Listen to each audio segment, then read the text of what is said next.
So I'm back today with another installment of my Cloud PBX checklist for large companies, meaning you have a company like 100 or more employees, maybe up to around 5,000 employees. Your company's looking for a new phone system, but what are the questions you should be asking internally before you go shopping? And what questions should you be asking vendors, Cloud PBX vendors, once you do start shopping? I love this list. I love this video series. It's just something I talk about every single day, and there's so many lists of questions that I go through that I ask businesses when they reach out to me that I kind of go through my discovery with them. So all these are really my discovery questions that I'm asking businesses when they contact me. So sharing these with you, trying to help you out a little bit along the way. Well, today I'm talking about remote users.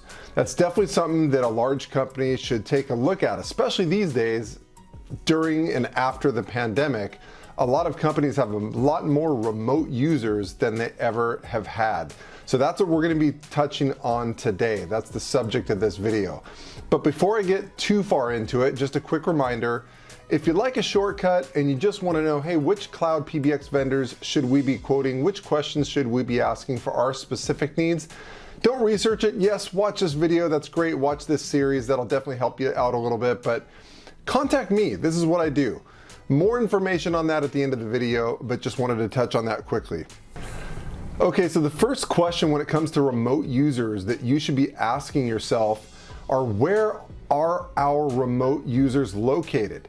So easy question to answer probably, but sometimes, especially if your company is pretty big, it's easy to overlook some of the spots that they might be in. For instance, do you have remote users that are working all nationally, or are some of them working globally? Are some of them sitting in other countries? Do you have people that are traveling a lot? So where are they located exactly? Are they just nearby within the same city as your company, or are they all throughout the United States? Are they in other countries like Canada, Mexico, China, Australia, the UK, things like that? So definitely think about that and kind of jot that down so that you'll have that information when you go to talk to a Cloud PBX vendor, because that's really important.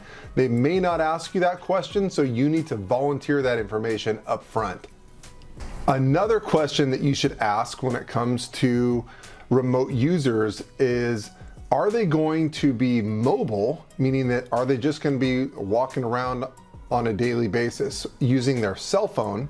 Or are they going to be sitting at a home office somewhere, or maybe at a makeshift office, or bouncing around a little bit? So are they going to be working off of a computer sometimes, or are they just mobile? Like somebody I talked to just the other day has a lot of technicians that are out and about that are installing things. So obviously that's an example of a company who has just a lot of mobile folks. Like those people are never going to be on a computer. They're only off their mobile phone. Whereas other companies I talk to have a lot of work from home users, especially these days. I just talked to another company the other day who has folks working from the office 3 days a week and working from their home office 2 days a week. So it just kind of depends on your business. But again, stuff you want to take note of and jot down so that you have that information and can volunteer it to the service providers that you speak with for Cloud PBX. And then to dig down a little bit further, if you find that you have a lot of users that are just going to be using their mobile phone only, like for instance today, all they're using is their cell phone. So like that example I gave you with all the technicians out in the field, like today they're all just using their cell phones. So when they go to a new phone system, what you need to think about is, do we want to take those folks who are right now operating just off their mobile phones and incorporate them into the phone system moving forward? So sometimes that answer is yes, sometimes it's no. Sometimes you just want to keep them using their mobile phones and not integrate them into the PBX environment, but sometimes you do want to integrate them in.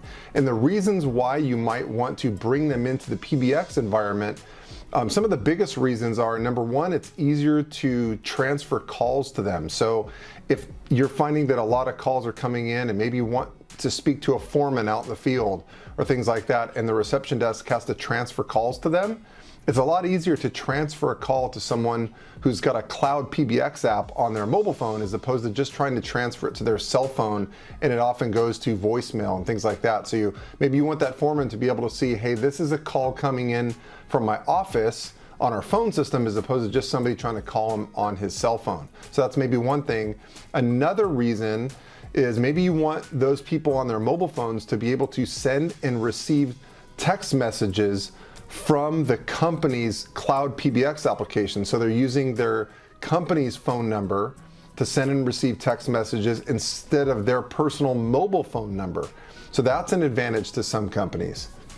Also, maybe that remote employee wants to be able to instant message with other people in the company. So they want to use the chat application within the cloud PBX app to have live instant messaging back and forth between other people in the company. So that's kind of a nice little feature to have.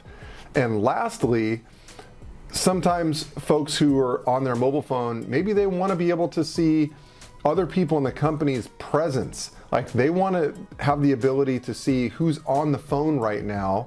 If they need to instant message them or they need to reach out and call them, they can see who's out of the office or who's on the phone. Or maybe people back at the office can see if that person's on the phone or if they're out of the office and kind of see their presence. So just some reasons there to think about when it comes to, hey, should we take these mobile users who are only using their mobile phone today, and should we move forward and add them to the cloud PBX when we transition to the new PBX moving forward? Okay, now back to the folks who are going to be working from home, like a home office. To dig a little deeper into that one of the things you need to be asking yourself is, are those folks going to just use their mobile phone sitting at their desk? Like the cloud application, or I'm sorry, the mobile application for the cloud PBX solution. Every cloud PBX solution has a mobile app that you can download onto your cell phone. So are those folks working from home just going to use the mobile app on their cell phone? Or are they actually going to need a desk phone? Or are they going to run off a soft phone that they download onto their computers? The reason why you need to think about that and maybe talk to some folks internally within your company is it changes things a little bit. Are you going to have to order phones for all those people? And are you going to do that? Or are you going to have to download a soft phone app on everybody? Well, maybe all those folks are going to need USB headsets in order to use a soft phone app on their desktop computer sitting in their home office. Or maybe you're just going to keep it simple and everybody just has their mobile app, and maybe they have a headset, like a Bluetooth headset that they can use with their mobile phone and just use that as their phone system. That's probably the easiest option, especially if you have people that are coming back and forth, maybe some days working in the office, some days working in their home office. It's just really easy if they just use their mobile app on their cell phone. But obviously that's a question to ask the users. And staying with the topic of people working from a home office, another thing you need to ask yourself is, will they be plugged in, like is their desktop computer that they're using in their home office, is that plugged into a wired connection? Is that plugged into their internet connection at their house through a wired connection? Or are they connecting over Wi-Fi?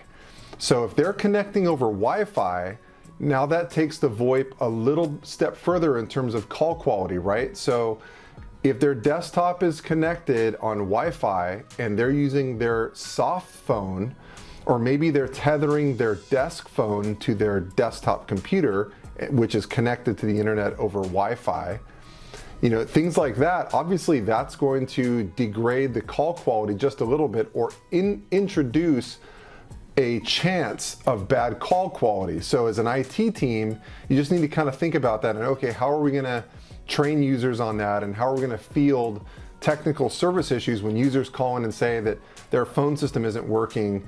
Sometimes it's going to be because they're on a Wi-Fi connection and they're not on a wired connection, and every person's house is going to be different. Everybody's Wi-Fi setup is going to be different. So a little bit of complication there, not too bad. A lot of companies are dealing with that today, no matter what, with other things they're using like Teams and everything else, but just something to think about there. Okay, so that was a bunch of questions to kind of ask yourself internally, and make sure you're presenting that information to service providers when you go to shop for a cloud PBX service in terms of remote users. So I hope that was helpful. If so, don't forget to hit the like button and subscribe to the channel. Also, if you just want to know, hey, which vendors should we be talking to? Who's going to fit our company the best when it comes to a cloud PBX solution for our large company? Don't Google it. Don't start asking around. A lot of times you're going to end up with the wrong service provider, and the last thing you want to do is end up with a company who's got a really bad reputation, and if you just would have asked somebody, they would have told you so. So just reach out and contact me. This is my job. I'm a broker for all the major cloud PBX service providers. I represent over like 350 or 400 different cloud PBX service providers, and I've been doing this for 18 years. So if you contact me, I'll ask you a few questions about your company, and I'll pair you up with the best service providers that you should be quoting, and I'll kind of talk you through it and talk to you about why. I'll also introduce you to the right people at these companies and oversee the quoting process to make sure you get the lowest pricing from them. And the best thing of all is you don't have to pay me anything, because these cloud PBX service providers, if you find one that you like and you buy from them, they pay me my broker fees. So you don't have to pay me anything. No excuse not to at least reach out and shoot me an email, give me a call, and I'm happy to help you. Again, if this was helpful, great. Hit the like button, subscribe to the channel. That helps our videos get out there to more people, and it also helps get rid of the commercials that YouTube is putting on all the videos. So hope that was helpful, and I will catch you on the next one.